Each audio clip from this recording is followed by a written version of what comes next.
En 2016, j'ai participé à un atelier de l'ADEME lors des Journées Aliments et Santé à La Rochelle. Les économies d'énergie, c'était quelque chose d'important et le budget énergie de l'entreprise est un budget extrêmement important, à la fois en termes d'électricité et en termes de gaz. Et je me suis aperçu qu'on faisait beaucoup de froid, donc on avait beaucoup de déperdition dans la chaleur. Et de l'autre côté, nous utilisions beaucoup d'eau chaude pour le nettoyage, puisque comme nous sommes une entreprise agroalimentaire, il faut absolument avoir un site nickel, donc nettoyer et désinfecter tous les jours.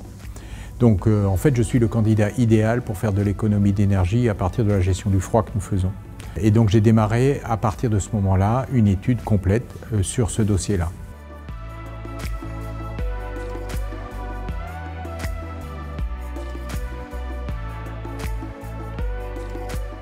Que nous produisions ou que nous ne produisions pas, nous avons des groupes froids qui consomment de l'énergie.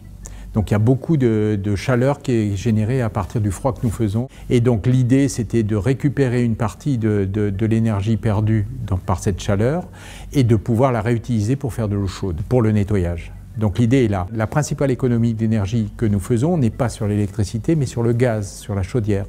Donc depuis que nous avons mis en place cette installation, la chaudière n'est plus allumée automatiquement, mais on a une réserve d'eau chaude qui nous permet de nettoyer le site à la bonne température d'eau. Voilà la principale économie que nous faisons. Deuxièmement, on a une installation qui date de 2005 avec des automates qui datent de 2005. Donc on va changer les deux automates. Donc l'automate qui gère la gestion du froid proprement dit, les compresseurs, qui va nous permettre de moderniser cette installation et de la rendre plus efficace. Mais surtout, on va mettre un automate sur la gestion de la température dans les salles qui va nous permettre, par des essais que nous allons faire, de réguler la température de manière différente dans les salles, la nuit, le week-end. Et ça va nous permettre également d'économiser de l'électricité. La dernière chose qui est bonne pour moi, c'est qu'aujourd'hui on a un système d'alarme qui est un système d'alarme unique. Donc quand il y a un problème de froid dans l'entreprise, on ne sait pas où il est.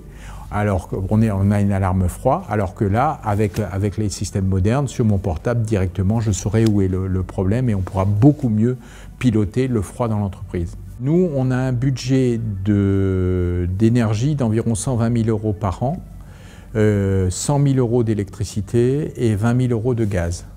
Donc on estime aujourd'hui, par le fait de ne pas devoir démarrer la chaudière, à peu près à 15 000 € de gaz économisé sur les 20 000, donc les 3/4 en fait. Et ensuite, on va dire 10 000 pour être prudent, d'économie d'énergie sur l'électricité.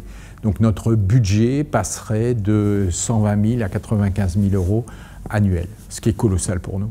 Aujourd'hui, on ne peut plus se permettre, quand on est chef d'entreprise, de ne pas penser à l'avenir et à l'avenir aussi à l'avenir de la planète. Je pense que tout va dans le même sens. D'un côté, l'économie d'énergie pour la planète, pour l'entreprise.